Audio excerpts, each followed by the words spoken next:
Hey guys, Fire here, bringing you another game review. This time we're checking out Ziggy.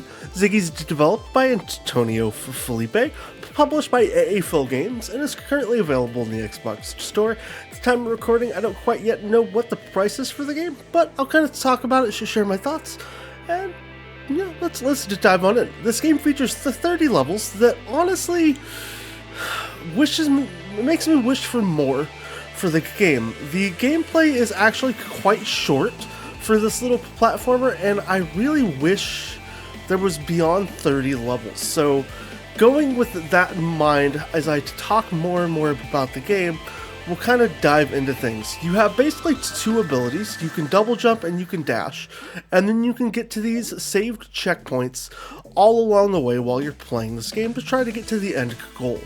Control-wise, this game's pretty simple, but difficulty-wise, this game does a really solid job ramping up its difficulty in a really well-done manner. It's got a lot of content here, and will quickly become a quite frustrating experience as you do your best to kind of complete out all the levels. As you can see, the game keeps procedurally track of all the deaths you've experienced in all of your playthroughs of the game. So as you can see here, I have died plenty of times.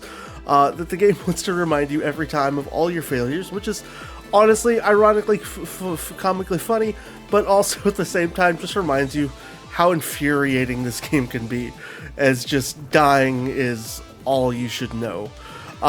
You have to do a lot of critical thinking to a degree when it comes to trying to solve these rather complex little puzzles to get from one end to the other. Now, so some of the puzzles are more frustrating than others, and there's new mechanisms that get introduced in the game quite frequently that give you a decent variety of content, which honestly makes this game feel good, but again, leaves me wanting so much more for what's here that it becomes kind of frustrating with regards to just the content level that's presented in the game. You know, I've spent my entire time with this game, you know, and it's a short game. The, I guess, quote-unquote honeymoon you could call it for the game is only going to last you about half an hour, depending on your skill level, and much beyond that, you know, you're not going to have too much more to play beyond the game. You don't have to complete out all the levels for all the achievements in the game, as they're not really required, but you do have to complete out at least the first 20 stages, so it looks like there is some potential room for additional achievements to be added at a later date for the game, which is a little bit of a bright side, but still very much a bummer in the sense of just wanting to have more content for this quaint little platforming game. I'd say if this game comes in anywhere at a price point around, you know, $5 or so, it's probably going to be solid for it, but anything much beyond for $5, you're probably going to want to consider some other platforming games.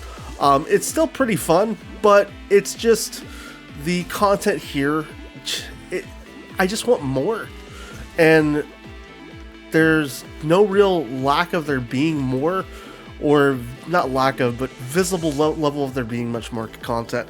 You don't really earn any new unique abilities along your way, and anything that the game does have you do is kind of just rinse and repeating with some of the abilities. The level design, again, is done very well, but it just leaves you wanting more with the content level that's brought here, at least from what I've been playing and experiencing along the way.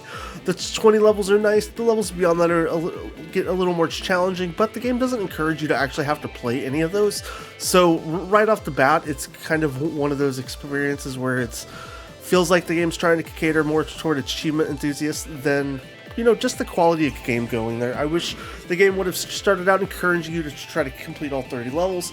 I like the stats tracking stuff for the game, and the controls are okay, but I kind of just wish there was a little more. Kind of gets a little bland as you get later on into those stages. Outside of that, guys, that's my thoughts on Ziggy. Let me know what you think down below in the comments. What's your favorite platforming game you've played as of recent? Outside of that, thanks for checking out my channel, and I hope to see you again soon.